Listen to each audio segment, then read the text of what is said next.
Thank you, Mr. Mayor. The removal of a significant proportion of the few remaining small businesses and amenities is a kick in the teeth to all those fighting for positive change in the face of social deprivation in Merstham. Loss of meeting spaces and areas for social engagement, shops, food outlets, the laundrette contributes directly to increased isolation, loneliness and disenfranchisement, especially among the many elderly, disabled and financially compromised, not to mention our many unpaid caregivers who are tied to the immediate locale in their care of dependents. In my relatively short time in Merstham, I sense an atmosphere of hope, of things gradually improving. This is a community on the up, hopeful people from all walks of life that want a safe and sociable neighbourhood. The loss of these shops will make a significant negative contribution to the decline of an established community at a point in time when hope is rising, and many people are doing their best to resist social decline and strengthen what remains. What I've said thus far are not my words, and by the way, I agree with them 100%. These powerful words were written by the new Reverend of All Saints Church in Merstham, Dr. Nigel Griffiths, in a letter to Woodcote Estates, the landlord of the Oriental and the whole parade on Nutfield Road. The Merstham community feels the same as the Reverend.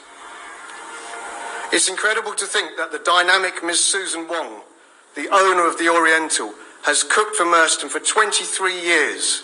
She should be given awards for running a successful and cherished business. Instead, she's been threatened with eviction, and she hasn't seen any support from this council. She told me, "I blame the council. They don't care for the loss of the parade and small local businesses."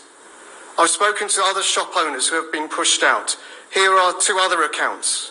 Mr. Edward Penner, the owner of the Sparkle Laundrette, said the landlord, Woodcote Estates, destroyed his business, and this has affected his family.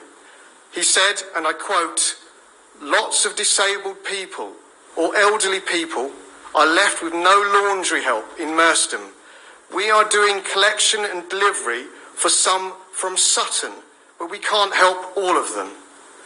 Mr. Neil Munday, the director of Susie Radio, told me that Woodcote Estates changed the length of their lease at renewal, reducing the length from 10 years to 5 years to 3 years, and then 1 year, and with 1 month get-out clause.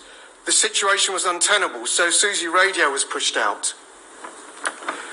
The executive summary in your agenda papers states that this petition calls on the council to do everything that it can to retain this takeaway and restore the parade of shops. So what can this council do to save the Oriental and restore the parade of shops? Well, here are 3 suggestions. Suggestion A. The council knows that it can press ahead with an immediate Article 4 direction to remove the permitted development rights for change of use. This council doesn't need to wait between 12 and 24 months for a retail needs survey.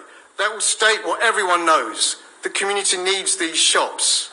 Suggestion B. Since being elected, I've become acutely aware of questionable investment decisions this council has made, like Hawley Business Park. What can be a better investment than purchasing this parade of shops and the residential units above them?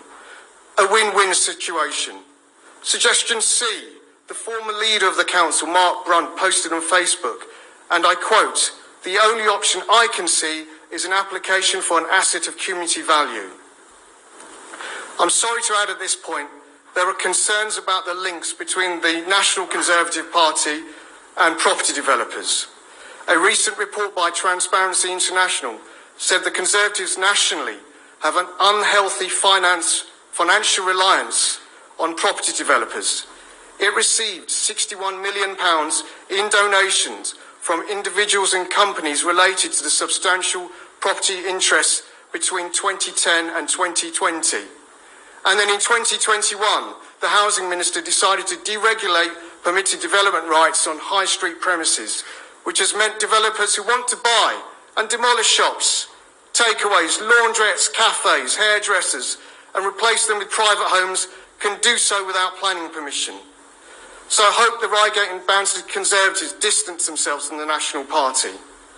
At the last full council meeting, councillors voted unanimously to consult on an Article 4 direction to protect our town and local 10 seconds, please wrap up. This council needs to vote again as one to support the community in Merston. Thank you. Thank you, Councillor Cohn. Councillor Michalowski is the Executive Member for Place, Planning and Regulatory Services and would normally have provided the portfolio holder response. However, as we have already noted,